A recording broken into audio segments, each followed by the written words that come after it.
Hey guys, in the dungeon here for a back workout tonight. Little biceps, secondary. And thought about what I was going to talk about tonight. Thought maybe an update on where I am with the prep, but it really hasn't changed a whole lot. Everything's going smoothly, but I got to think when I was on the treadmill warming up, I don't really have it tonight like I usually do. That happens, and I thought I'd probably talk about that because I know everybody thinks, you know, they see all these motivational videos, everybody's wide open, balls to the wall all the time. That's not real life. Sometimes your energy's low, hard day at work.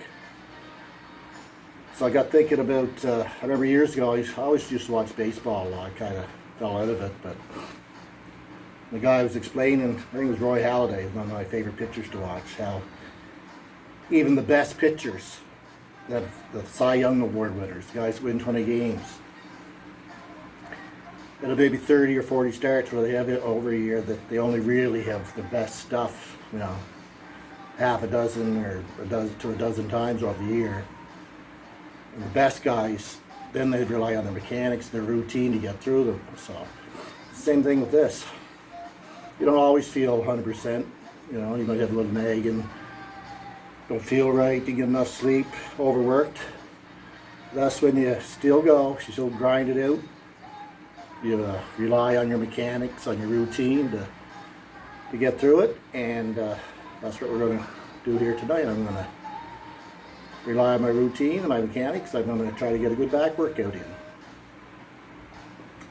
Unfortunately for me is not having the greatest back originally, that I've studied and focused on learning the best techniques to grow my back, and you know, I'm not saying it's the best back out there, but it's a lot better than it was. So if you're going to learn from someone how to grow, how to be better at something, don't pick a guy, pick a person, I shouldn't always say guy, a guy or girl that, you know, has the best genetics. Don't pick the person that, you go to get a tutor at school, don't pick the person that looks like they're half asleep all the time in class and they get 100 on their test because it just comes naturally. Ask the person that has to work really hard and learn all the tricks to get the B plus or the A minus, instead of the person that sleeps in class and can just automatically gets the A plus or the 100 all the time. They're the people that you want to learn from. Don't ask me how to get good arms and big traps. Ask me how to grow your back and your shoulders, because that's the things that I.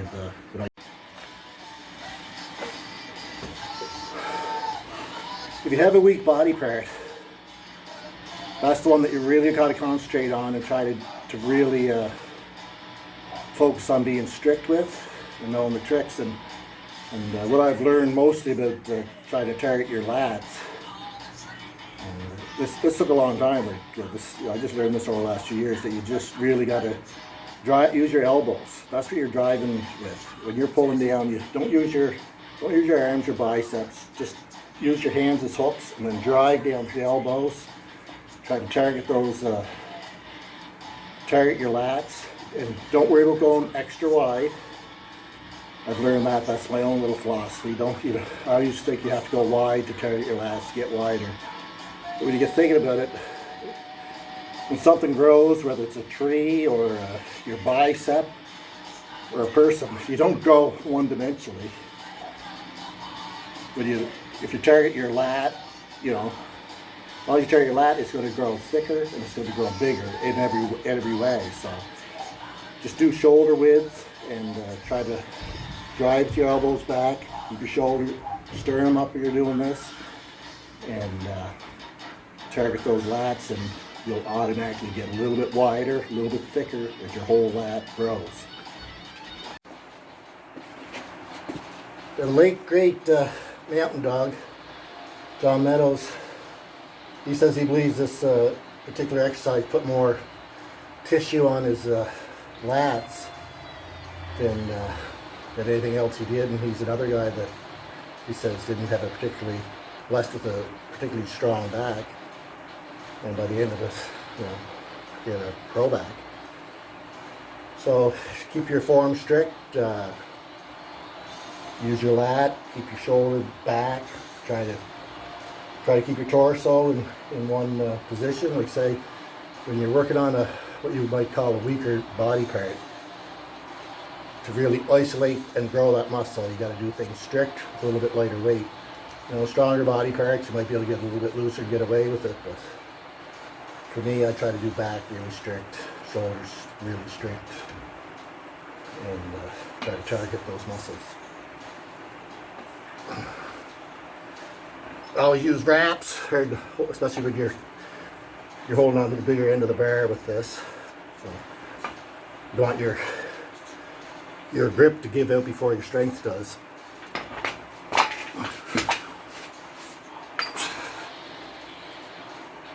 I'm using smaller plates so I get a better range of motion, otherwise I'll be hitting the ground a lot quicker.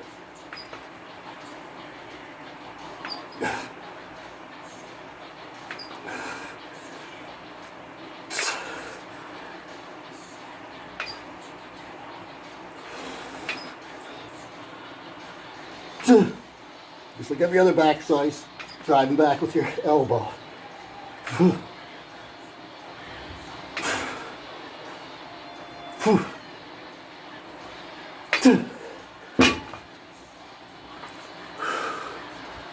When you have some stronger body parts, like for me it was traps and arms, sometimes you try to take over when you're doing other exercises.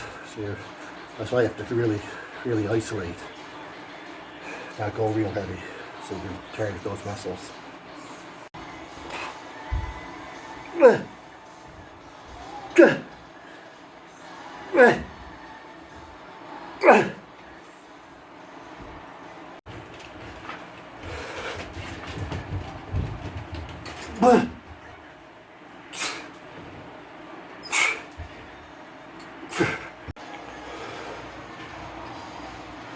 Next up is a staple of pretty well any back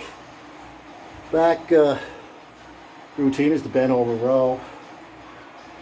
And again, we're going to try to do this strict form. One thing I do like about videotaping myself is that you can critique your form pretty well. I've noticed a lot of stuff, a lot of movement.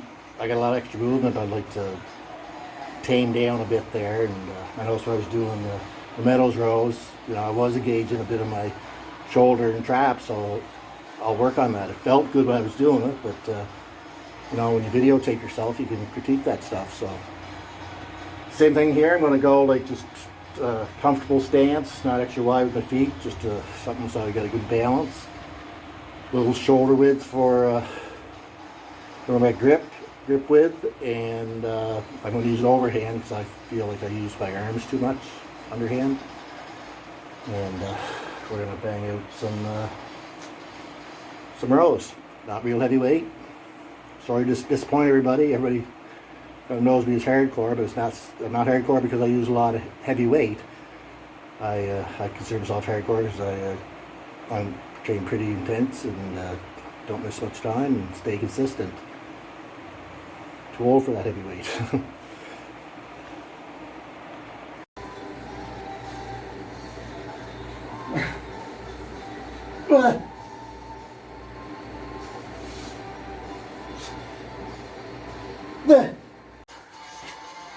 That was pretty cool little machine here that actually it's my wife that wanted it, but I kind of took her over because it does a lot of things. Call it Total Gym. We got it off the Chopper channel. I can there's a little bar down here. I can put up like 200. It'll hold 450, so 450 pounds is my body weight. So I can put 200 pounds on there and do some hack squats. I can do some pull-ups type things, do kinds of cable things. There's a lot of stuff that I can do. Right now I'm going to do some pullovers for my back, and then I'm going to turn around and do some bicep curls kind of in between.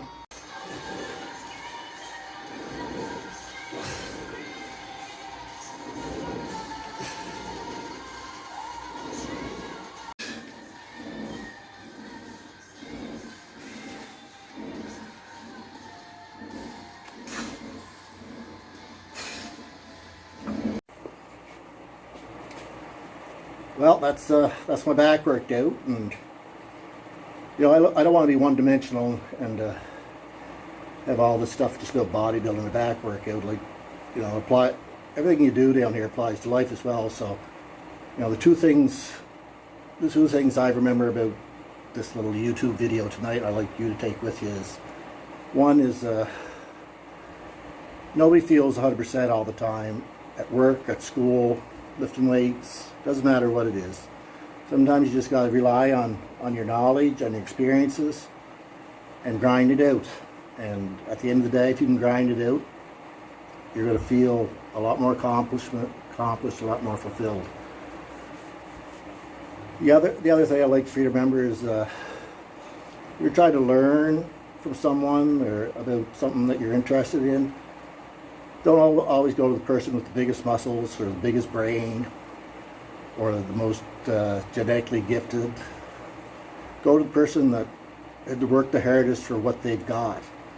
They're the ones that have probably learned the tricks, the shortcuts, and put in the extra hard work that it takes that you may need. So anyway, that's it. That's my back workout, and see you next time.